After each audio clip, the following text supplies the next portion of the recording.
Welcome everyone to our Waterwise vegetable gardening class. We're so excited to have you join us today. And I personally love being able to grow food and enjoying the produce that comes from those efforts. So some of the things that we are going to be going over today are some of the benefits of gardening, a little bit about perennial versus annual plants, location considerations for vegetable gardens, raised beds versus conventional or in-ground gardens,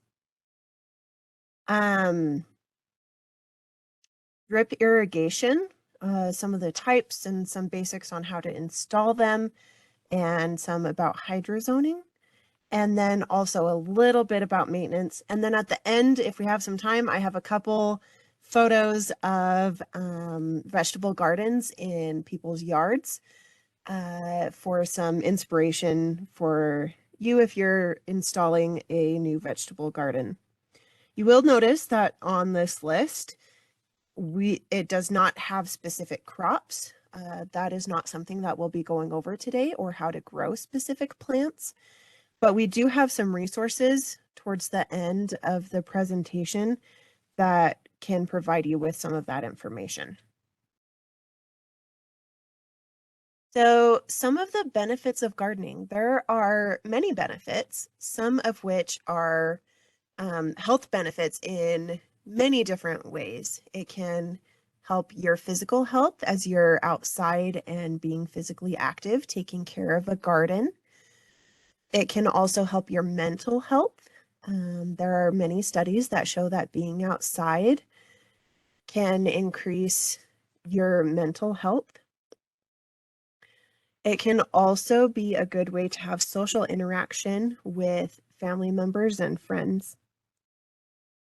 There are also some cost savings associated with vegetable gardening. When you grow your own produce, you don't have to buy as much from the store, and it also reduces the shipping cost because it just comes from your backyard. And you also can pick the produce at just the right time and when it's ripe, and not have to pick it early so that by the time it gets to the stores, then it's ready to eat. There's also a huge variety of vegetables out there, and we only see some of them in the stores. So you can have increased variety in what you eat and some of the fun things that you can grow. So this was harvest from our vegetable garden here at Conservation Garden Park last summer. We had some sweet corn that we grew.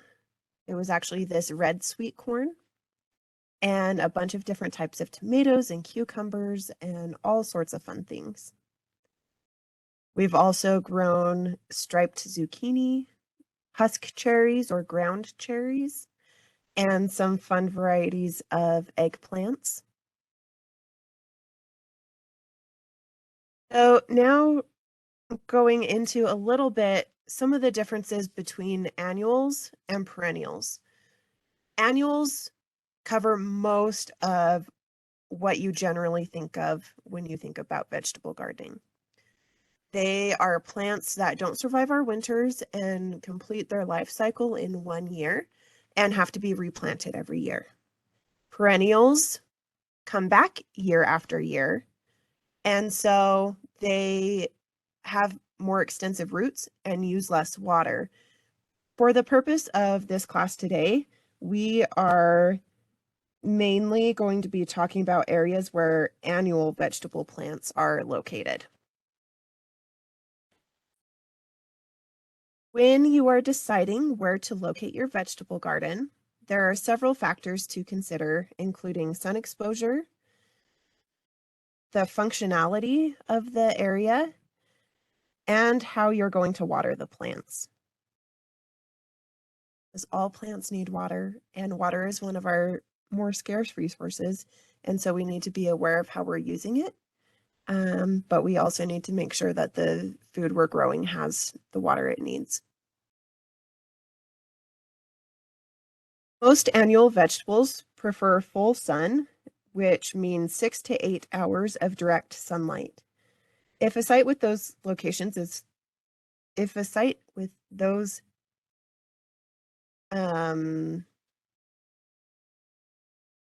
conditions is hard to find, one option is to try growing cool season crops that can handle a little more shade.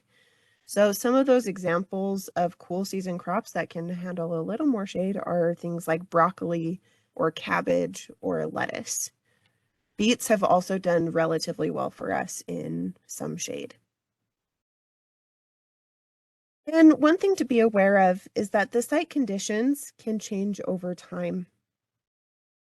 This is an area in the garden that was really sunny, but you can see in the background there are some trees. And this picture was taken in, I think, 2006, if I remember correctly. And then this was 2 years ago. So you can see that the trees have grown, and what was a really sunny area now has quite a bit of shade. And so that is something to be aware of as you're planning vegetable gardens, is the site conditions might change. So if you can put it somewhere away from trees, then they're not competing for that sunlight and water and nutrients. But also, if that's not possible, you may just have to either change what kind of crops you grow over time or change the location of the garden.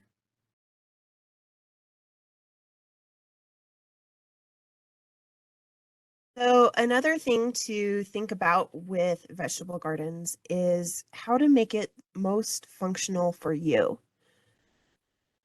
One of the things that we recommend is having access paths to the garden so that you can access it without getting your shoes muddy and have an easy, clear way to get there where you're not trampling other plants and are more likely to actually use the vegetable garden in the space. Oftentimes, vegetable gardens are put in the back corner of the landscape, but something to consider is that if you have it closer to your house and close to your door, especially if you can get it close to a kitchen, you are often more likely to run outside and grab that tomato for the salad or something like that. So consider putting it close to the house if you can. Putting it close to the house can also make it so it's closer to a water source if your water source is going to be from a hose spigot. So that is also something to consider. Um, Another consideration is the size of the vegetable garden. And you want to try to be as realistic as possible when you're planning your vegetable garden so that you don't plan for something that's way too big and you don't actually use and is wasted space and can be more maintenance. So, but you also don't want it too small and not able to do what you need and provide what you need. So keep in mind size as well. With irrigation access, like I said earlier, water is one of the most important considerations for a vegetable garden. You can get water from a few different sources. You can connect to an existing irrigation system or a new irrigation system if you are just installing one. You can connect to a hose spigot and go to drip off of that, or you can hand water. Since annual vegetables need more water than perennials, they do need to be watered on their own zone. And we'll get into that a little bit more later, but you can retrofit an entire zone of an existing system, or you can add a whole new zone. But spray heads and drip cannot be on the same zone, and so they do need to be on their own zone if you are using an irrigation system. Another thing to note, if you're planning to hand water, consider how likely you are to actually get out on a regular basis and water. And again, try to be as realistic as possible. If in reality you're not going to get out and hand water every day or every other day, then you might want to look into some of these other options and consider them heavily. Once you have a location picked out for your vegetable garden, we recommend killing any existing grass that might be in that location. And we do that for a few reasons. The main one being that if you have vegetable boxes or gardens in lawn areas, it can increase the weed pressure because the grass can become a weed in those spots, and also makes it harder to maintain. So there are a couple of ways that you can go about killing the grass. One is to use plastic sheeting, and this will use the power of the sun to kill the lawn. It does take a little while, but it's a good chemical-free way to kill lawn areas. You can also use herbicides, so something like Roundup or a non-selective herbicide that will kill the lawn down to the roots.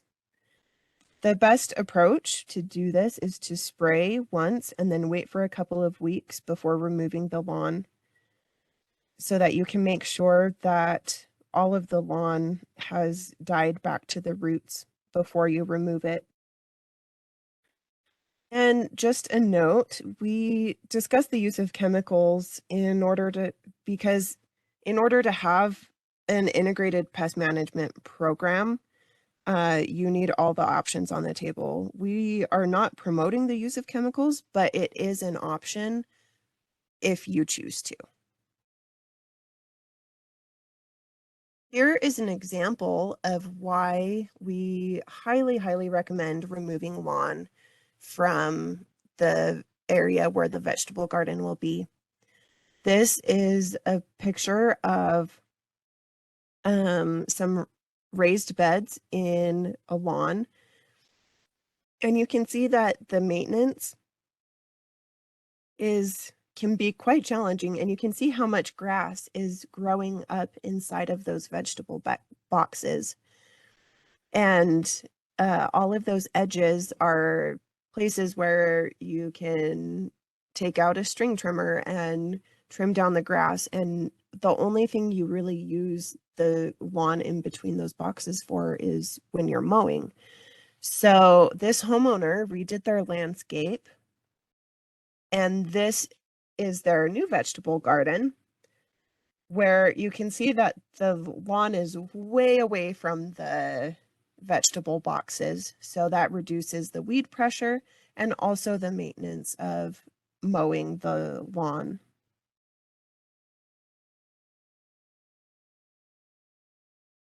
Now that you know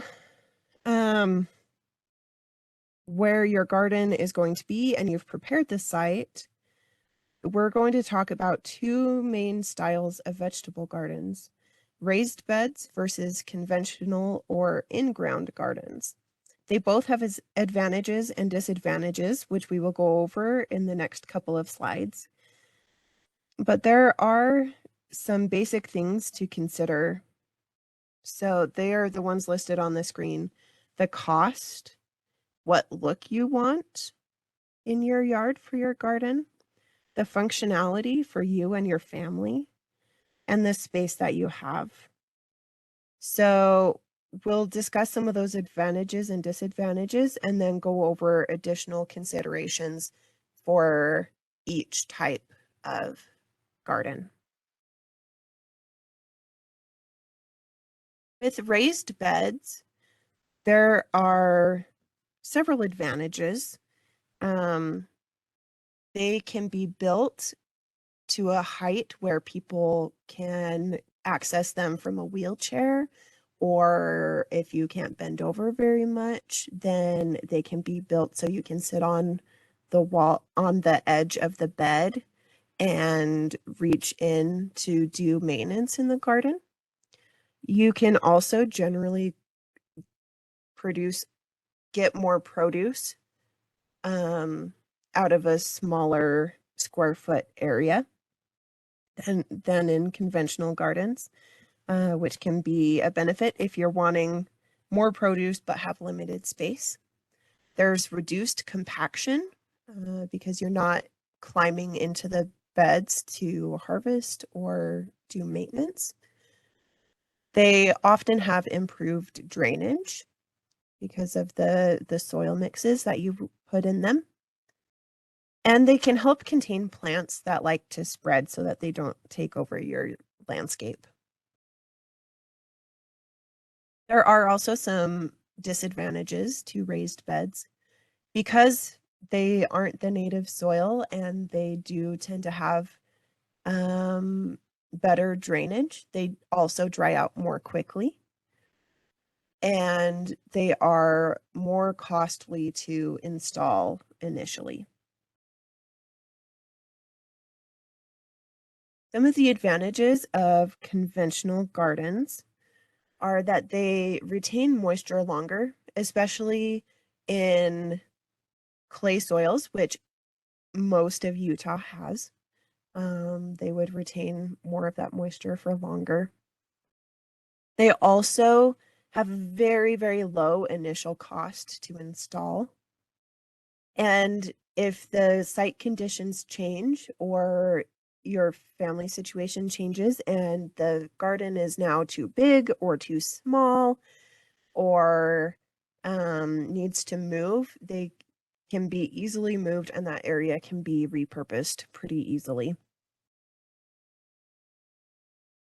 There are some disadvantages in that the soils don't drain as well, which there are some things that you can do to help improve that over time and make it still a good growing condition.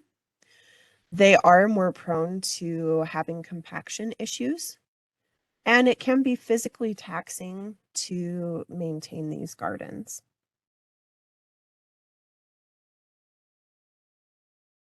So going a little more into raised beds, there are additional things that need to be considered. One is the width of the boxes. If the if one of the boxes is against a wall or something that's limiting the access, so you can only access it from one side, then the box should be 1.5 to 2 feet wide so that you can easily reach in and not have to climb into the bed to access the produce on the other side. But if you can access it from both sides or all sides, then it can be 3 to 4 feet wide. Height should also be considered. They should be at least 6 to 12 inches tall, but are often taller. And if you're wanting to grow any root crops like carrots or potatoes or things like that, then you do want them taller so that there's space for those roots to form.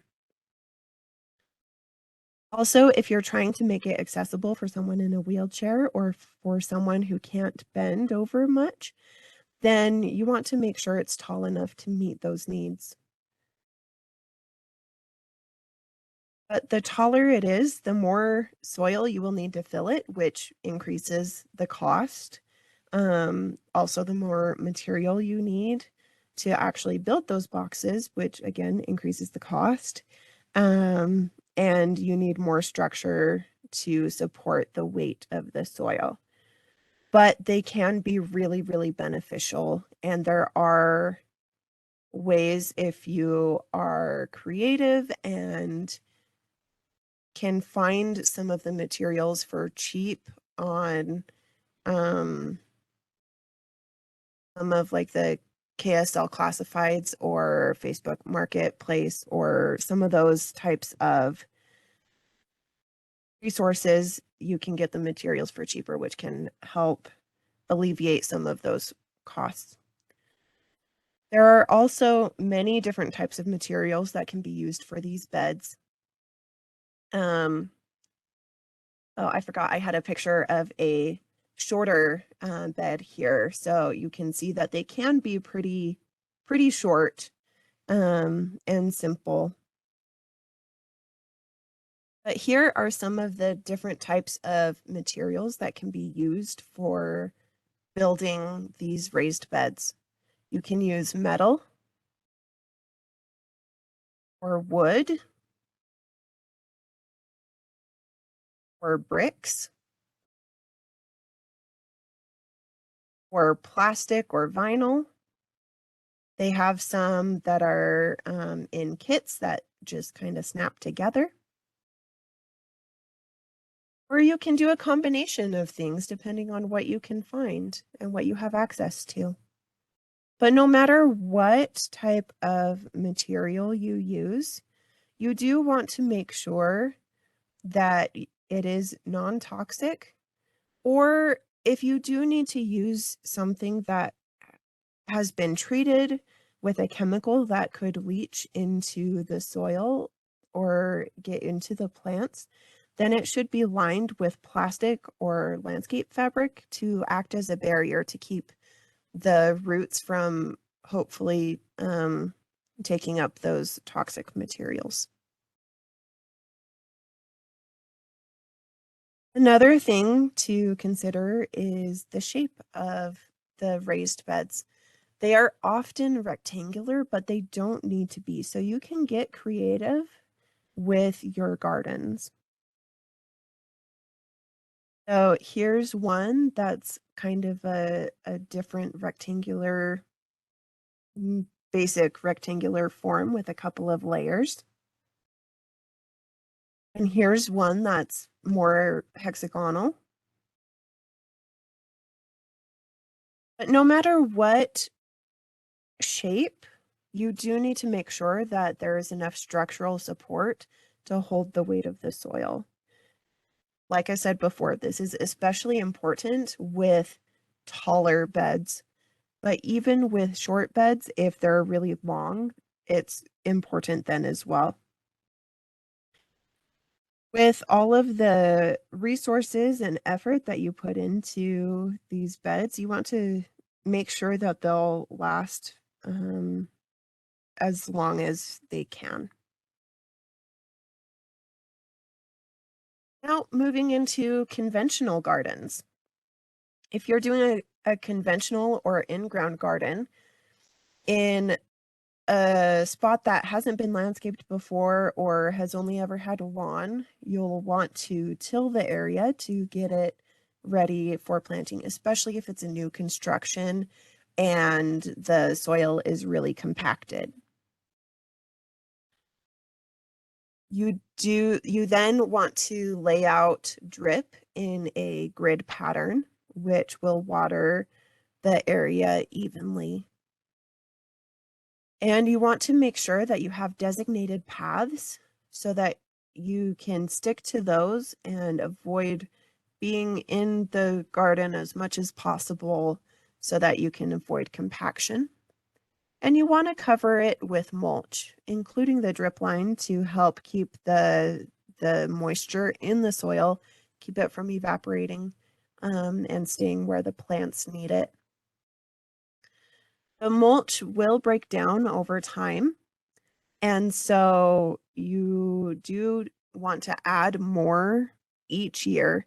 And you want to make sure that it's an organic mulch, which could be things like compost or shredded leaves or grass clippings. I will say though, with grass clippings, you do want to make sure as much as possible that there aren't weed seeds in there or that the grass hasn't seeded, because then you can be putting some of those seeds into the garden. So you would want to compost those first. You can also use things like bark mulch or arborist chips.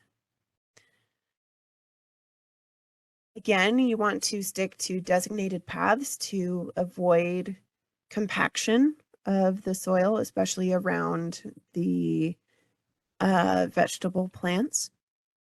And as much as possible, you don't want to let the weeds go to seed because all of those seeds will then turn into weeds either later this year or next year, and then that can be more of a maintenance problem.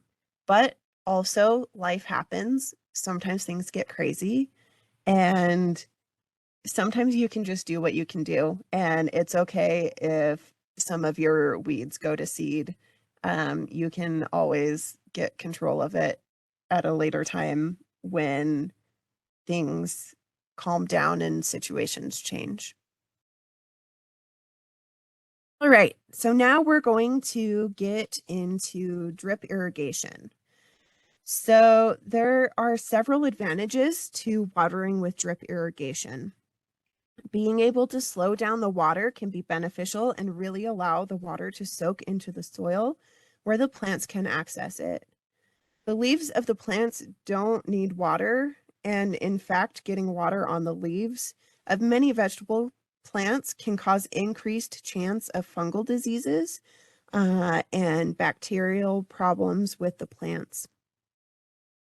Watering with drip keeps the water off of the leaves and applies it directly to the soil where the roots have access to soak it up and transport it throughout the plant.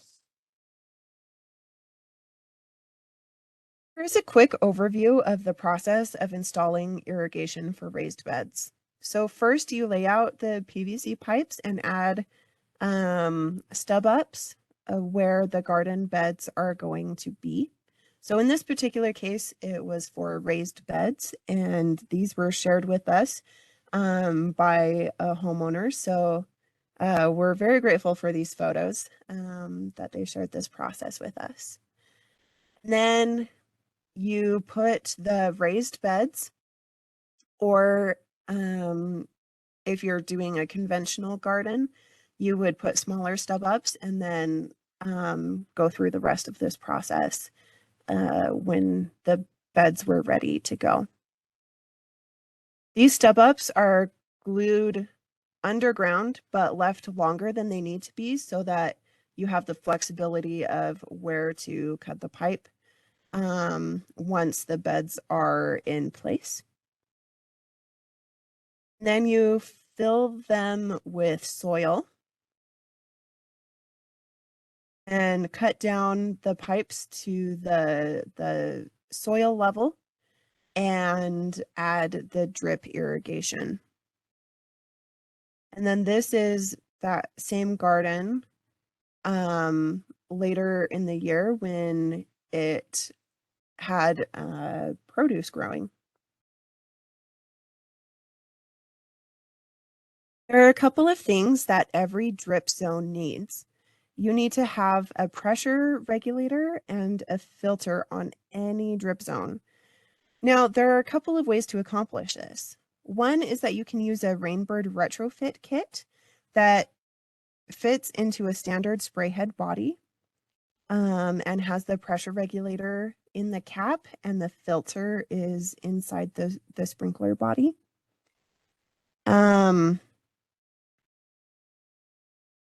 And another option is to add a pressure regulator and filter at the valve.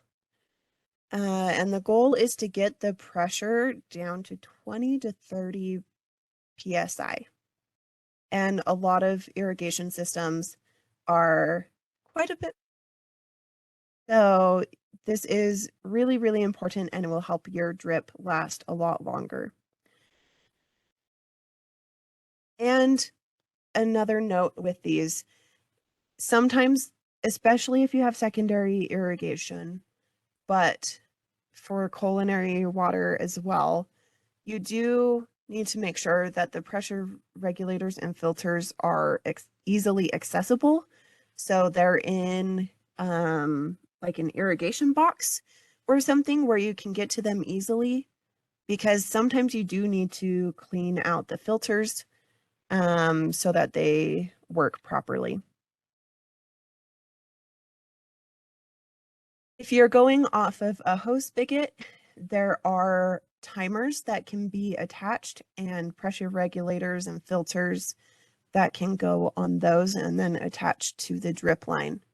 We do recommend running blank tubing with no emitters over to the vegetable boxes or the garden beds from the hose connection, and then using drip line with emitters once you're actually in the beds so that you're not wasting water getting over there. Here are two main types of drip that we use and talk about and teach about here at the garden. So we have inline drip, which is a tube that has emitters built into the line at set intervals. And then we also have point source drip, which has blank tubing that then you punch holes and add the emitters wherever you want them in order to water just the plants that you have. For our purposes, we do not consider microsprays and bubblers to be drip irrigation. They are often sold as drip, but as we're talking about drip, we are not talking about these. So also, if you're participating in landscape incentive programs, these may not qualify. So you definitely want to check with the people doing the incentive programs to make sure that the irrigation you're using is what works for their program. With inline drip, ideally you want to lay out the drip line in a nice grid pattern. And sometimes different shapes of beds make that a little challenging. But even so, the goal is still the same. We still want evenly spaced lines so that we're watering the whole bed evenly. And one of the ways to help with that even spacing is to get a piece of PVC pipe or a stick and cut it to the length that you need, and then use that to help as you're spacing your lines. If your emitters are 12 inches apart, then you want your lines to be about 12 inches apart. And the spacing of the emitters is based off of the type of soil. So in raised beds, since it's has better drainage, it often has a little bit higher output per emitter, and also the emitters are closer together. So that is something to keep in mind with the inline drip. Here is a quick video of how the drip line pushes onto the couplers. We don't recommend using heat to help the tubes go on more easily because they often don't shrink back as much as they should, and they're more likely to come apart when you do it that way. We do recommend using a rocking motion to get the pipes onto the couplers. And it does take some practice, but don't give up. You can do it. It really does help to use that rocking motion that we're showing in this video. So this is a top view or an overhead view of a vegetable bed where we're going to go over briefly how to lay out inline drip. So this is the PVC pipe connection. In this case, we're using a T with threads on both sides so that then we can attach these PVC to drip couplers. And at the corners, we have 90-degree elbows. And then we connect with T's on all of the sides to connect these drip lines to the end piece that goes across on both sides. So these circles are the built-in drip emitters that are already in the tubes and are evenly spaced. So the water generally moves something like this. This is about the area that each of those emitters would cover. But you might see that there aren't any emitters in those end pieces between the T's here and here on both sides. And there are a couple of empty gaps. Usually we don't worry too much about that.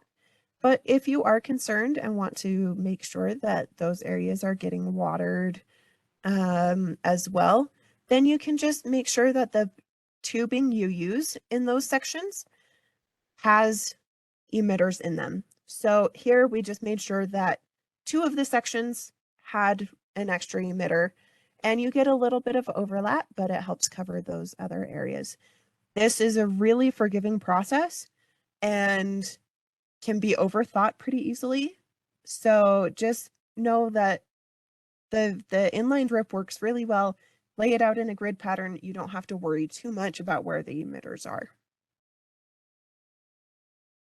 This is a side view of the drip line and how the water moves underground. So on the surface, you might only see a little circle of water, but underground it spreads out. This is especially true in clay soil. It spreads out a lot farther, but it does some in sandy soils as well. So you can see that plants can access that water even if they're not planted directly by an emitter. But sometimes the little seeds that we plant in our gardens aren't big enough yet when they're just sprouting to actually germinate or to grow and access that water because they haven't developed roots yet to access where it has spread out. So you might need to hand water the seeds initially until they start growing and developing roots, and then you can let the drip take over. Source drip has the distribution tubing that has no emitters in it, but then you poke holes in it where you want the emitters to be and run spaghetti tubing over to the individual plants. A note with this, if you are going to use this, it's best if you're using plants that have already been started inside or that you get from a nursery rather than seeds because you're not sure where all of those seeds are going to come up. And often you plant more seeds than you actually need because they might not all grow. So that is something to be aware of is it can be easier with the point source if you have plants that you're putting the tubes directly to. So here again is an overhead view of the vegetable bed, but with point source. So we have our PVC connection, and then the coupler going into the distribution tubing. And then we add the emitters where we want them and add the spaghetti tubing to go to the individual plants.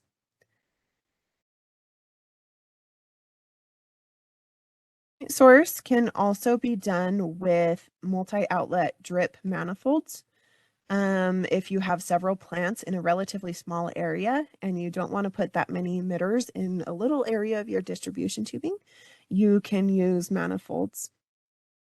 Also, some of them have pressure regulators and filters in them and can be used to retrofit, but not all of them do. So if you are wanting to use them to retrofit from a spray zone to point source drip, you do need to make sure the manifolds you're getting have the pressure regulator and filter. Manifolds can also be used when you want to water nearby potted plants that have similar water requirements. So it's a little tricky to see in this picture But the drip line from these manifolds comes over and waters this potted plant over here as well.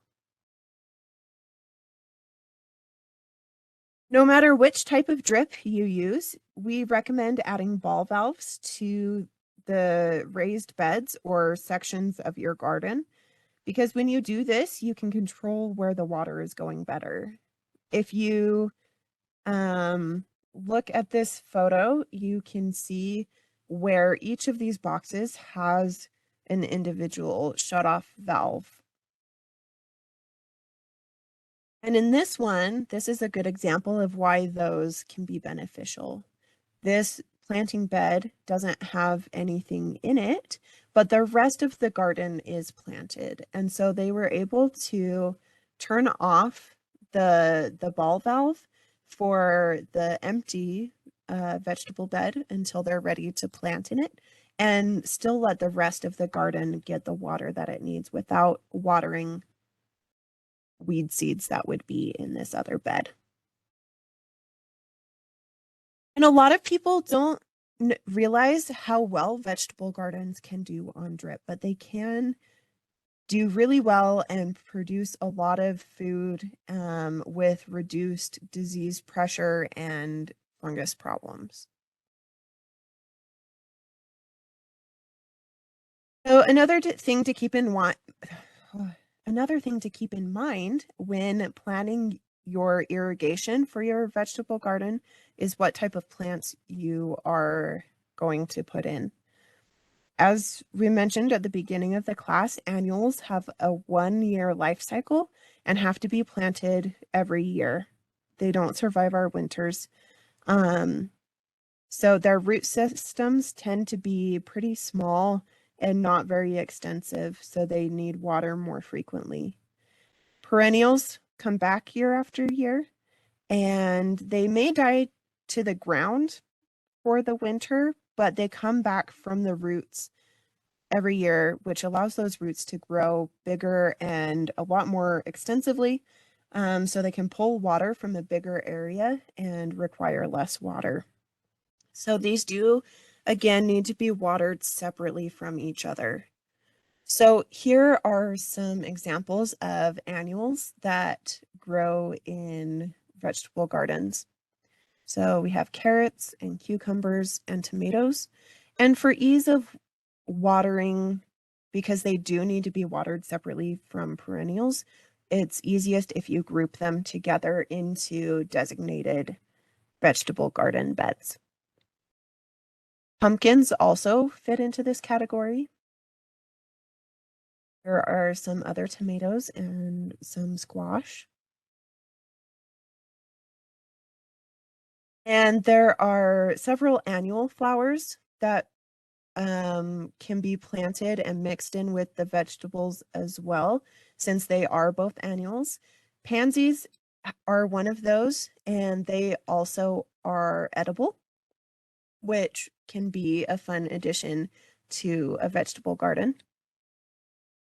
Nasturtiums are also another edible annual flower that can be added to a vegetable garden. And here is an example of one of a homeowner's garden that they did mix some of their annual flowers in with their vegetable garden. Here are some examples of perennials, and since these do have extensive root systems, they can be pretty water-wise and can be planted in with the rest of the perennial planting beds throughout the landscape. And again, they do need to be watered on a different zone than the annuals. So here are some red currants, some blackberries, English lavender, and chives. And these all fit into the perennial category and all have edible elements. So getting into garden maintenance a little bit, This is our weed control recipe. So one of the main things that you want to do is you want to keep the water just where the plants need it without watering and encouraging weeds. So watering with drip irrigation can help with this.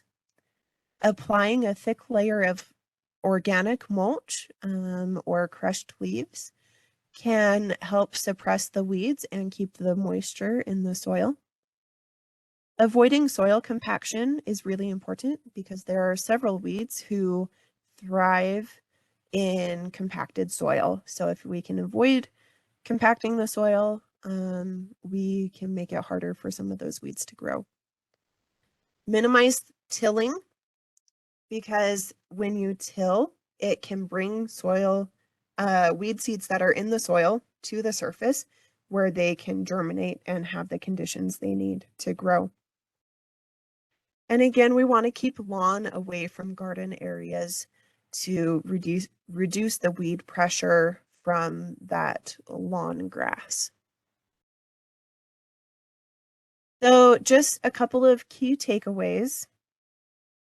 Again, we want to keep gardens out of lawn areas. So here's another before and after of a landscape retrofit with the vegetable gardens in the top photo being in lawn area and then that lawn being removed. We want to water with drip irrigation and have paths to avoid compaction. And we want to avoid having annuals and perennials on the same zone. You want to have those on separate zones so that you're not overwatering the perennials since the annuals need more water. And again, please don't give up. There are so many learning curves, and sometimes there are things that you have absolutely no control over because plants are part of nature, and sometimes there are factors that no one can control.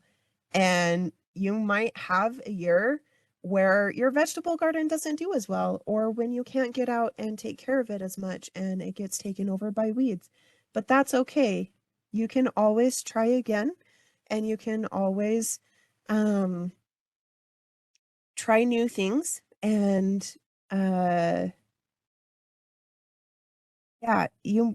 it might not be this year that you get things back under control or that you have a great year with your vegetable garden, but it might be next year. And so hang in there and don't give up. And this year we should hopefully have a good year with vegetable gardens. We'll see how the rest of the spring goes. But for those who are looking for specific information about how to grow certain vegetable crops, USU Extension has a great resource, and they go through all of these different fruits, vegetables, and herbs and how to grow each of them specifically. And this is specifically for Utah, but there are other extension services around the nation that have additional resources on growing vegetables as well. So, we are almost out of time, but I'm just going to quickly flip through these last like inspiration photos. So this is a side yard at someone's house, and they have a beautiful path and some great vegetable beds in here. And then they also have some of the potted plants that can generally be watered on the same zone, but this is a great way to use space that might otherwise just be lawn, but this way it's more productive and you get something out of it. You can get creative with your conventional gardens, but just remember that they do need to be watered on their own zone with the annuals. So this one is a terraced bed that they used to grow vegetables, which is a super cool idea. You can also get creative with how you build or have these gardens built for you. So this one is a vegetable garden with an arbor, which could make a great gathering area or just a fun little environment to be in and hopefully encourage you to get out to your vegetable garden more often. You can also get creative with where you put these. This homeowner said that they have about 6 feet of space on the side of their house where it gets an adequate amount of sun for a vegetable garden. And so in that 6 feet of space is where they put their vegetable garden, which is a great way to use a space that might not otherwise be used. Trellising is also a great thing. I think it looks super cool and it can be a great way to increase your growing space, especially if you have a small area. You can get a lot of produce off of these, and it can sometimes make it easier to pick the produce that is there. This homeowner that sent in this photo said that they got about 150 pounds of squash off of this set of plants in one season. So you can get quite a bit. Um, that's more than a lot of people would use, but there are always neighbors or places that you can donate leftover produce. So with that, our thank you all for coming. And do we have any questions, Sean? Yeah, we've got a few questions that I've been saving in the Q&A box. Thanks, Natalie, for the presentation. Let's see, maybe we'll answer 3 or 4 that's on here. Um, this is an interesting one. Actually don't know if I've ever heard of this before. You may have heard of this. The question is, have you tried making / using a waffle garden or subgrade garden bed? Do you know anything about that? No, I've never heard of that. I will Okay. have to look into that. Yeah, I don't know what sounds that like is. something we're gonna Google. Yeah. Nice. Uh, is there a limit to how many stub ups you can have? It looks like in some of those pictures there were quite a few stub ups. Do you know if there's a limit, Natalie? Um, that's a tricky question. Um, it depends on the flow of the water and your water pressure. I would say generally in most residential landscapes, there probably wouldn't be like you wouldn't realistically meet the limit of what your system could handle. Um, you can have quite a few on one zone. Those vegetable beds were pretty small. So even though there were a lot of stub ups, once you connect the drip irrigation to it, then it's actually not a ton of water actually coming out of those. So if you're watering with drip, just annual beds, so they're separate from everything else, you're generally going to have a relatively small zone. I don't know that you would reach the limit of how many stub ups you would could have. Yeah, I agree. I mean, I realistically, you could probably have 50, 60 stub ups on the same zone just because those boxes aren't that big of an area that you're watering. Yeah. Let's see. Someone's asking about the wooden raised beds, and if we put anything on the exterior of the bed to protect the wood over the years. Um, yeah, you can. It also depends on what type of wood you're using. Some like I think it's cedar and redwood, you don't have to treat as much. You can put on like either some stain or like a linseed oil type coating. But those are woods that generally hold up pretty well. If you're using a softer wood, that wouldn't hold up as well, then I would definitely recommend coating it in something if that's all you have access to. How about soil compaction? Do you have any recommendations for remedying that situation in a vegetable garden? So if it's a raised bed, hopefully you don't have too much soil compaction because you shouldn't be getting into the beds to maintain them.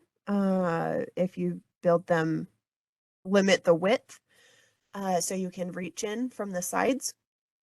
If it's an in-ground bed, if you're just installing it, you can till. And then over time, as you put on that organic mulch in both types of beds, the we've put it on just on top of the soil and on top of the drip line. And then over time, the earthworms and the microorganisms in the soil break it down and naturally incorporate it into the soil. And that can help alleviate the compaction greatly. But that also means you have to add more mulch pretty much yearly in a vegetable garden. But those are the best ways to combat compaction. Okay, one more question. Is it possible to collect leaves in the fall and then use them as a mulch in the spring in a vegetable garden? And would you recommend that? You could also just shred them in the fall and then put them on the vegetable garden in the fall and let them kind of start decomposing over the winter. And then in the spring, just move them aside to plant your vegetables and then move anything that's left back over on top to keep them covered. Okay, that sounds good. Well,